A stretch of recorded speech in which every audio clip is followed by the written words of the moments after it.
Hello and welcome back to the Villa Filler podcast. I'm here as always with my good friend Dan Wiseman. Dan, Everton 0, Aston Villa 1. How you doing, bro?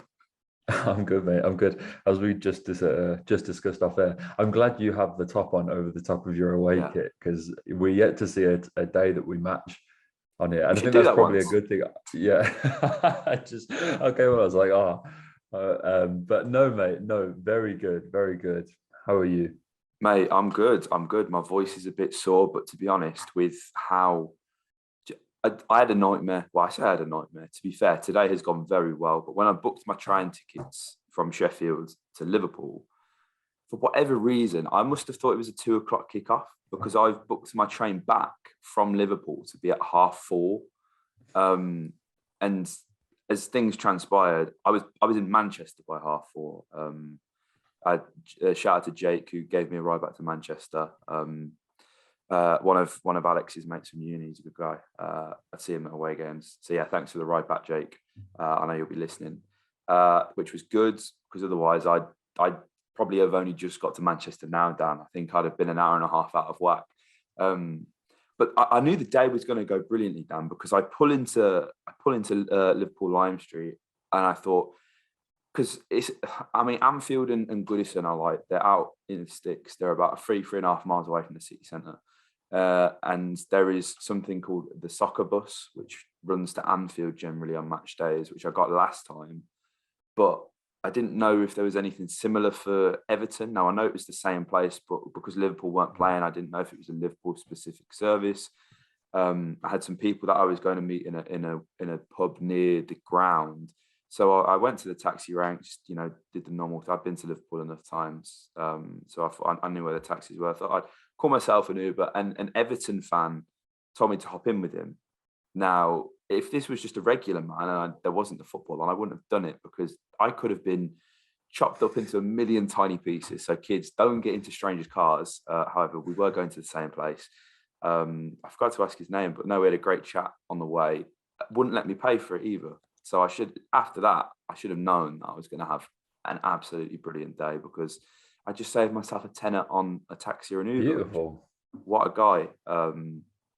So yeah, I should have known that today was going to be a good day, Dan. But before we get into that, I've rambled enough. First of all, we have got a word from today's video sponsor. Dan, have you ever wanted an app that collates all the scores and news from your favourite teams in the whole of Europe, Dan? Have you ever wanted that?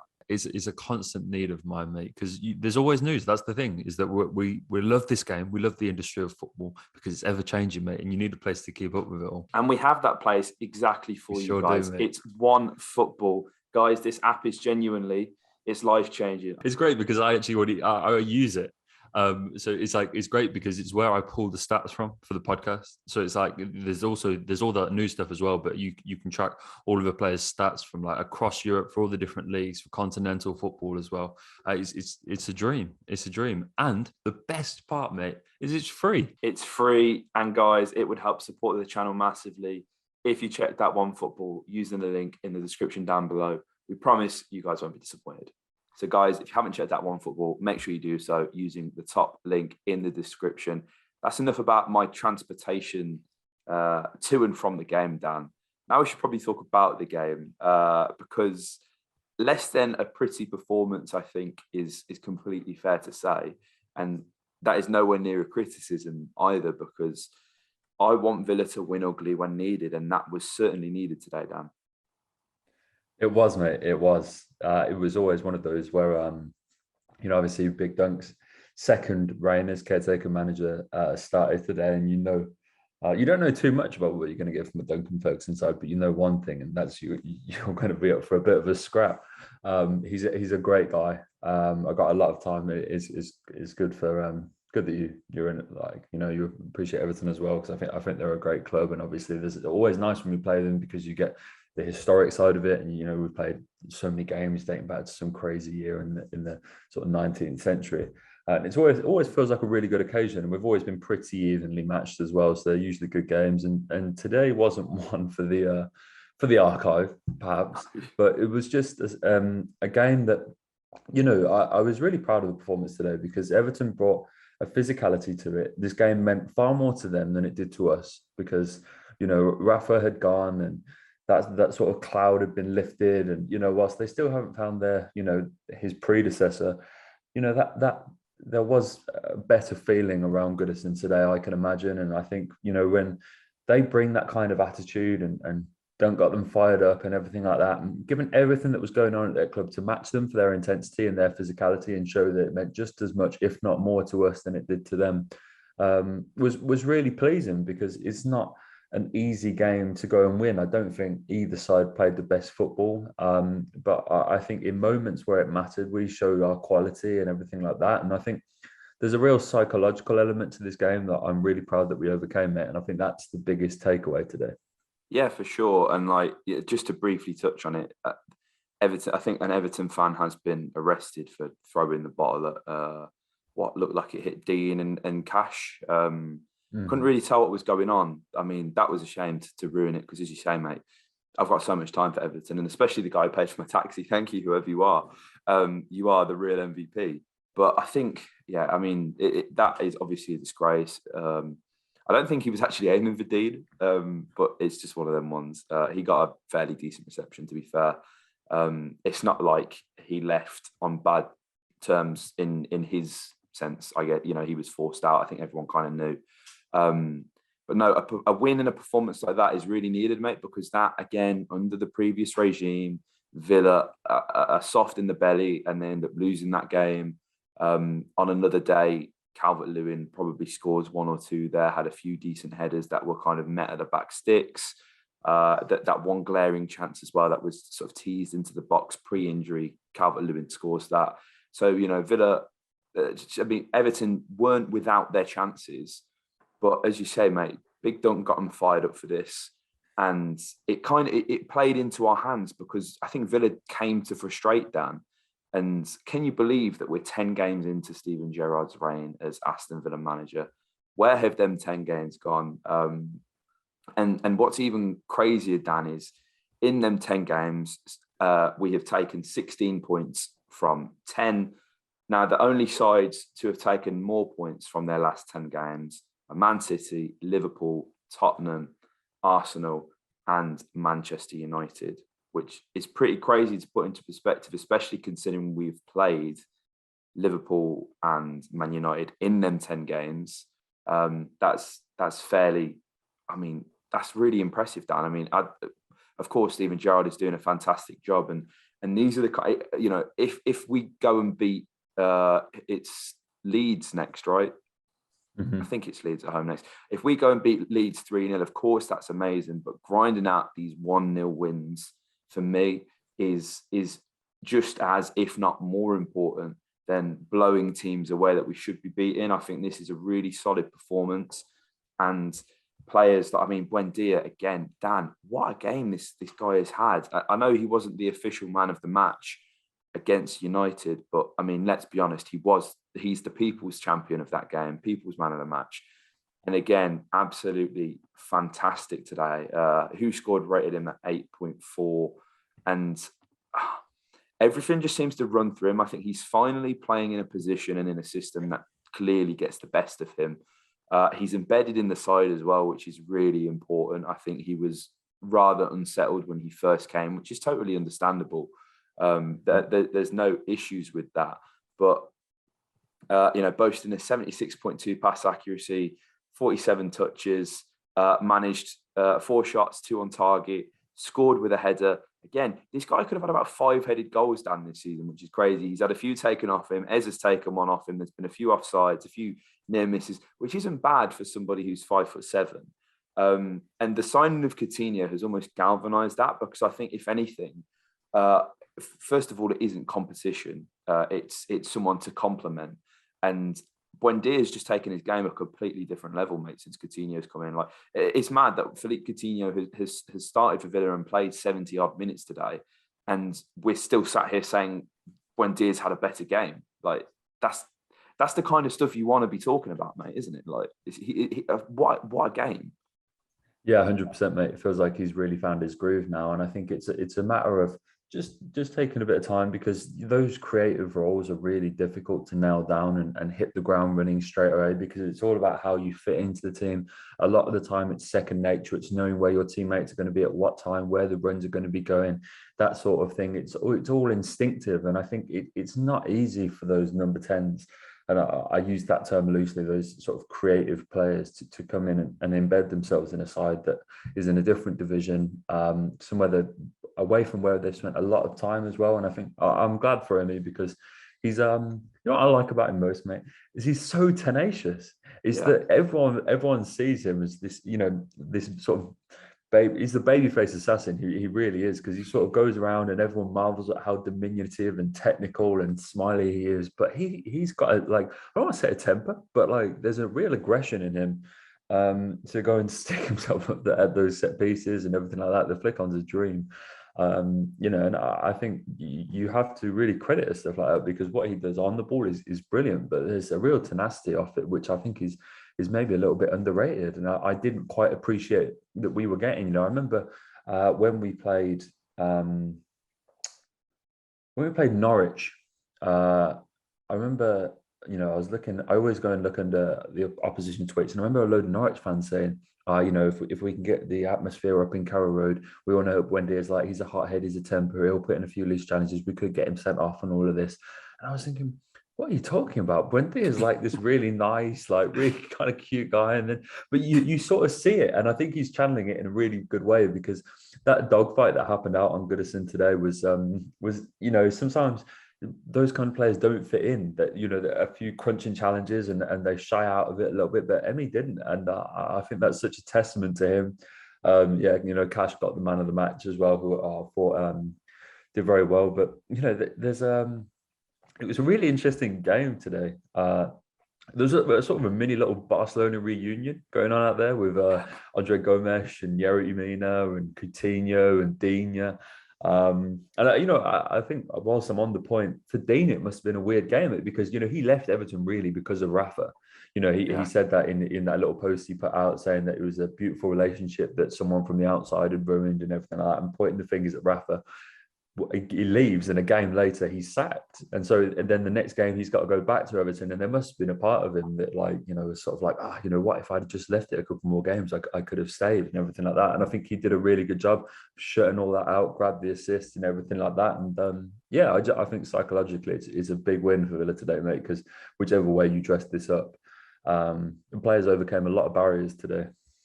Yeah, and again, the more I see Jacob Ramsey, and I'm totally not surprised, the more I just fall in love with the kid. I thought he was really good today. He won 7 of his 11 duels, won 4 of 9 aerial duels as well, which is big, against a midfield that, you know, throughout the game consisted of Decore, Alan, Gomez, as you mentioned, mate. Honestly, it was a big performance from JJ. 3 tackles, 1 interception.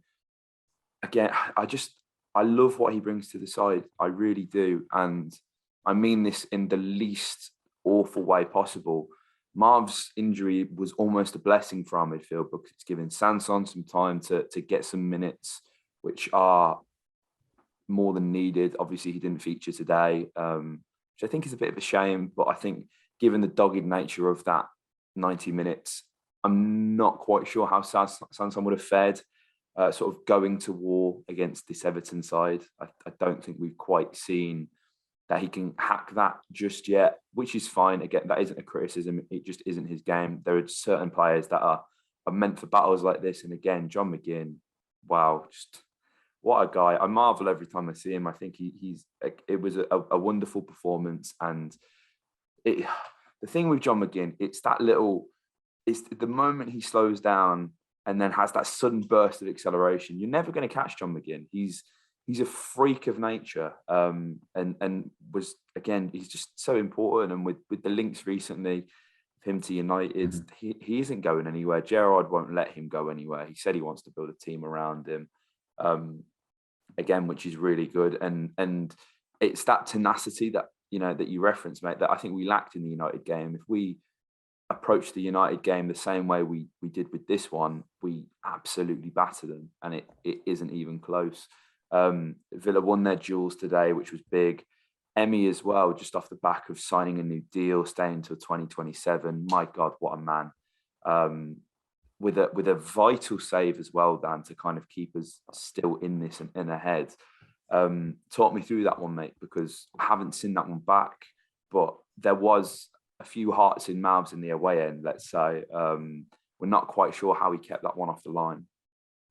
No, it's brilliant. I think there's one where it's Mings is in there as well, and it's sort of unclear as to who gets to both of them. And I think he's class again from Emmy. It really is. Like, you know, it's no one ever doubted him after that mistake last week. I think it's really nice that we gave him the contract after in a weird way, that it came after actually one of his worst performances, because it shows the faith that we've got in him. And I love the way that he talks about the club, and just imperious as usual.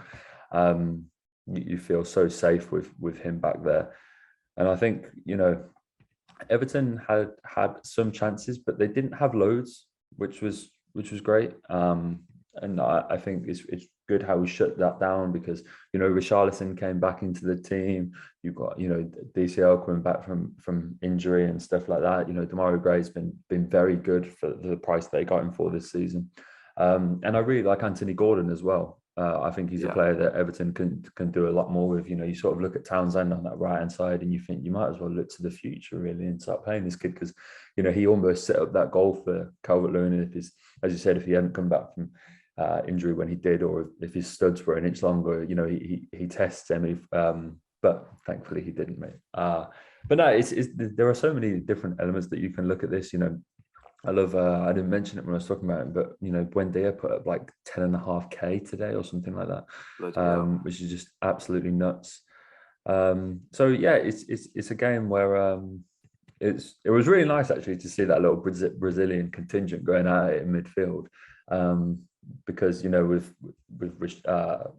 Dougie and stuff like that, there's a lot of players that came through at Vasco da Gama as well, if I'm not mistaken. Yeah. A lot of the guys, I know Alan did, I know Richarlison did, I think Douglas did as well. You know, a lot of those guys came through the same academy, which is quite good. They ended up playing on a football pitch about 12:30, just outside Stanley Park on a cold Saturday in January. How they've all ended up here, I don't know. But very grateful for it, mate. They gave a great spectacle today. Love how Stevie went about it and everything like that. And obviously another big game to him. And I think I'm glad now, because that should be the end of Stevie, you're going to United, you're going to Anfield, you're going to Goodison Park, all of this sort of stuff that we've had that have dominated his press conferences. I think that now is the end of it, hopefully, so we can just answer some questions just about his team, which I'm sure he's glad for, because he must be fed up of going to, you know, an arch rival every week and just facing media bombardment about it. Yeah, I mean, on the Brazilian point, let's just go to Vasco da Gama and pick 2 or 3, mate. Let's see let's see what happens there, man. I mean, there's been some exciting links which we'll cover in upcoming transfer rumors. I'm sure you guys have all seen the Benactor and Kamara links, which is just wow, that's amazing. But we'll cover that at another time. But yeah, I mean, I'm sure Stevie will be delighted he's getting a break from these questions. I think the press will probably die down now, really, especially given the run of games that we've got. But the thing is, Dan, I know we'd lost 5 in a row, and you look at the table last night after that Norwich win, which was massive, and obviously Burnley have 6 games in hand, but you're almost looking over your shoulder in a weird way. I know, again, we have 2 games in hand technically. We're 2 game weeks behind with Leeds and Burnley, which still don't have dates, but you know, Villa go on and win some of their next fixtures, the table is looking completely different. And I mean, Josh Sargent's goal, by the way, wow, that's fantastic. But you know, Villa upcoming, Villa have got we've got Leeds after this winter break, which what's the point now? Newcastle, Watford, Brighton, and Southampton.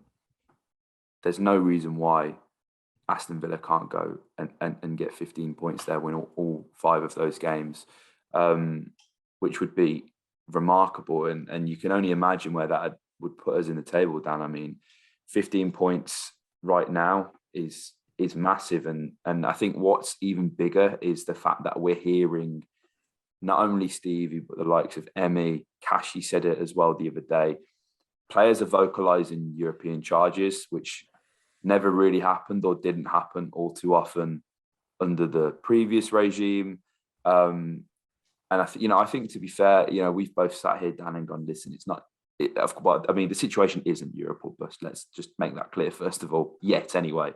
But I can't help but feel like with the business that we're doing, and with this all being vocalised, within at least the next 18 months, there will be a legitimate charge for European football, which is incredibly exciting, Dan. And I mean, with West Ham dropping points, they've lost the last 2 games.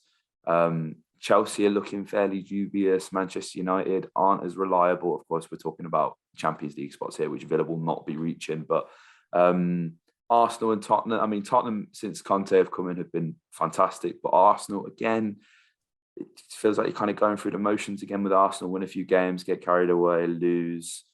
Let's sack Arteta. So, a bit of momentum coming Villa's way with some kind fixtures. Who knows what could happen, Dan? Yeah, mate, it's interesting that that these players are speaking about Europe and everything like that, because usually that's a big no, isn't it? It's like, even the sides that you've just reeled off there avoid talking about the fact that they're chasing Europe and everything like that, because it's a PR nightmare, isn't it? If you don't then go and get it, and you've been talking the whole season about going to get it, you dig your own grave, so to speak. But it's one of those where it's cool, man, and I like that the boys are having a good time and that they're enjoying themselves. It must be so surreal. I looked at Carney coming on for Coutinho today, and I thought, what a like just an experience that must be for him. We need to get that boy tied down. I'm having heart attacks now. It's one of those where I'm really hoping that Gerrard giving him all these minutes, giving him this game time, is because he's starting to reward him with a little bit of trust, and he hopes that he signs the deal, because otherwise it's completely counterproductive, isn't it? Really. Yeah. And so I hope that he signs and everything like that. But there's so much to like. There's talks that I said we're giving McGinn a new deal as well, which if he signs, it would just round off a brilliant January window. Even if we don't go and get the DM that we're chasing, just to be in the position where we've signed Coutinho, we've signed Digne, we've sorted out a new backup goalkeeper, and we've tied down Martinez and potentially McGinn, Courtney as well to new deals.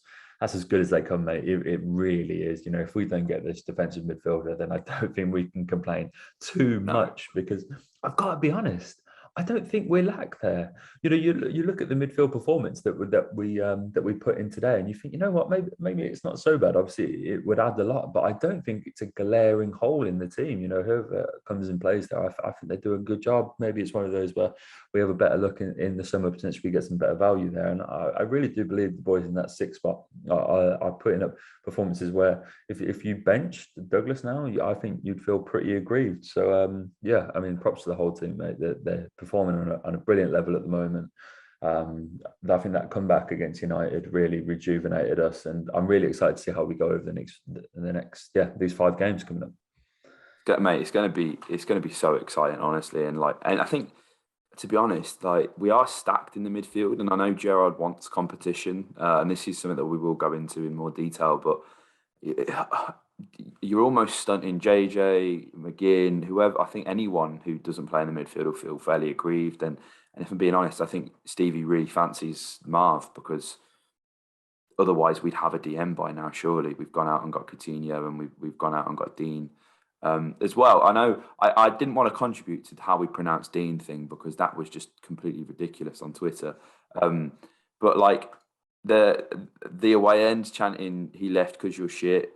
Luke, they were singing Lucas Digne, so, and it was just all a mess. So I think we need to finally clear that up. But if I'm being honest, I can't be bothered to contribute to that discourse. So that's probably a good note to end this podcast on. Guys, don't worry. I think within the next video we'll probably sort the shirt giveaway. Shirts. Sorry, there is multiple. They're sat right next to me. So yeah, we'll be on that fairly soon. And if you guys haven't subscribed, make sure you do so. I mean, it's great. I think we gained another 50 subs over the past week, mate, which is pretty mental. Brilliant. So Thank you to the Transfer Rumour Mill season for helping the channel out, and thank you to Villa for putting up some performances people want to listen to podcasts about. So yeah, if you enjoyed, make sure you hit a like, comment your thoughts on the game below, and subscribe for more. Up the Villa.